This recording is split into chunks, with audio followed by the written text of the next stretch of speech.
dipotong 25% yang masih mending. Ini potongannya 70% DD dikurangi untuk kepentingan Koperasi Merah Putih.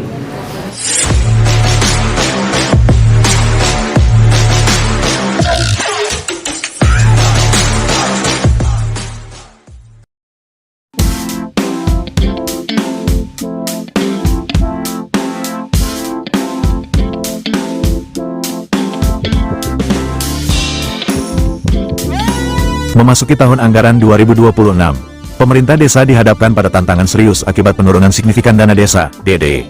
Kondisi ini turut dirasakan oleh pemerintah desa Sumberkedaung Kecamatan Leces, Kabupaten Probolinggo, yang menggelar rapat koordinasi bersama Ketua BPD, Ketua RT, RW, kader Posyandu dan PKK guna menyamakan persepsi serta menyampaikan kondisi keuangan desa secara terbuka. Hari Kamis, tanggal 15 Januari tahun 2026. Rapat koordinasi tersebut dihadiri langsung oleh Kepala Desa Sumberkedaung Samsul Arifin, S.Sos, Sekretaris Desa Sumberkedaung Sawal, Ketua BPD Heri Agus Mardianto, para Ketua RT, RW, kader Posyandu, kader PKK, serta sejumlah undangan lainnya. Kegiatan ini menjadi forum penting untuk menyampaikan realitas anggaran desa sekaligus menyerap masukan dari unsur masyarakat.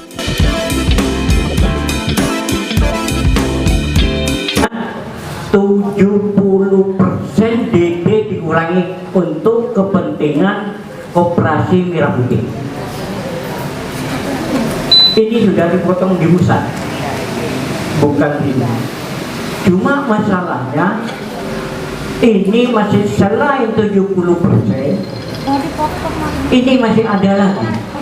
Jadi dana yang DD, yang ADD itu masih dipotong lagi 25 juta untuk kepentingan pembuatan kantor koperasi itu, umpamanya untuk ngebruk.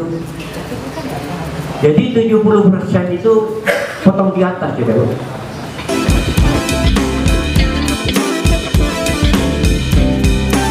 Bahwa pada tahun 2026 terjadi pengurangan dana desa yang cukup besar. Salah satu penyebab utamanya adalah kewajiban pengembalian pinjaman terkait program Koperasi Desa Merah Putih, KDMP, yang menyedot hingga sekitar 70% dari alokasi dana desa. Dengan kondisi dana yang terbatas, hampir semua pos terdampak, mulai dari kegiatan pembangunan, honor kader, hingga bantuan sosial, bahkan BLT desa yang sebelumnya menyasar 33 KPM. Tahun 2026 maksimal hanya bisa diberikan kepada 10 orang. Artinya, ada sekitar 23 warga yang terpaksa tidak lagi menerima BLT. Padahal mereka selama ini dinilai layak berdasarkan hasil musyawarah desa. Ungkap Samsul Arifin, ia menegaskan bahwa data penerima bantuan tersebut bukan hasil penunjukan sepihak pemerintah desa, melainkan melalui mekanisme musyawarah desa, Musdes, yang dipimpin BPD. Namun demikian, keterbatasan anggaran membuat pemerintah desa berada pada posisi sulit dalam memenuhi seluruh kebutuhan warga. Selain persoalan BLT, Samsul Arifin juga menyoroti persoalan validitas data penerima bantuan dari pemerintah pusat. Menurutnya, selama ini masih ditemukan banyak bantuan yang tidak tepat sasaran. Terus terang saja, banyak bantuan yang datanya bukan dibuat desa. Ada yang sudah meninggal masih tercatat sebagai penerima. Ada PNS, guru PPPK, bahkan warga yang tergolong mampu. Sementara warga yang benar-benar membutuhkan justru tidak terdata. Ini seringkali membuat kepala desa disalahkan.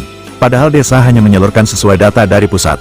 Tegasnya, ia berharap ke depan pemerintah pusat lebih cermat dalam melakukan pendataan, serta membuka ruang koordinasi dan musyawarah dengan pemerintah desa agar bantuan sosial benar-benar diterima oleh masyarakat yang berhak. Terkait pembangunan, Kepala Desa Sumberkedaung menambahkan bahwa pada tahun 2025 lalu, anggaran yang tersedia bahkan belum mencukupi untuk menutup biaya pembebasan lahan, apalagi membangun kantor desa. Meski demikian, ia bersyukur karena honor perangkat desa tidak mengalami pemotongan. Meskipun kondisi keuangan desa sangat terbatas, secara umum, kondisi yang dialami Desa Sumberkedaung sejalan dengan situasi desa-desa lain di Kabupaten Probolinggo.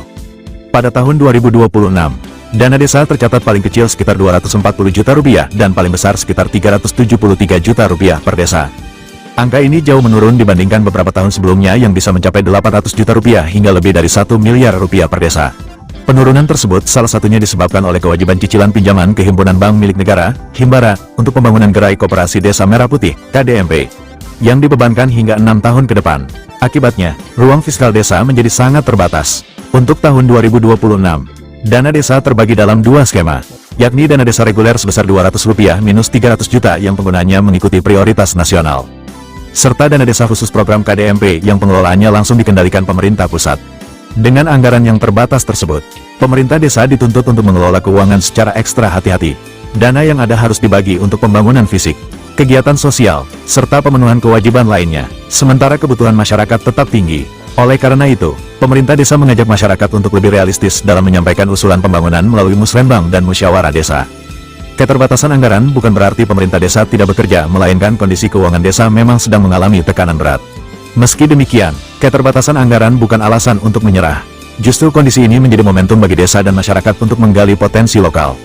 Memperkuat BUMDesa, mengembangkan sektor pertanian, UMKM, wisata desa, serta meningkatkan pendapatan asli desa, PADESA. Desa yang kuat bukan semata-mata soal besar kecilnya anggaran, tetapi tentang kebersamaan, gotong royong dan kemampuan bertahan menghadapi situasi sulit, ungkas Samsul Arifin.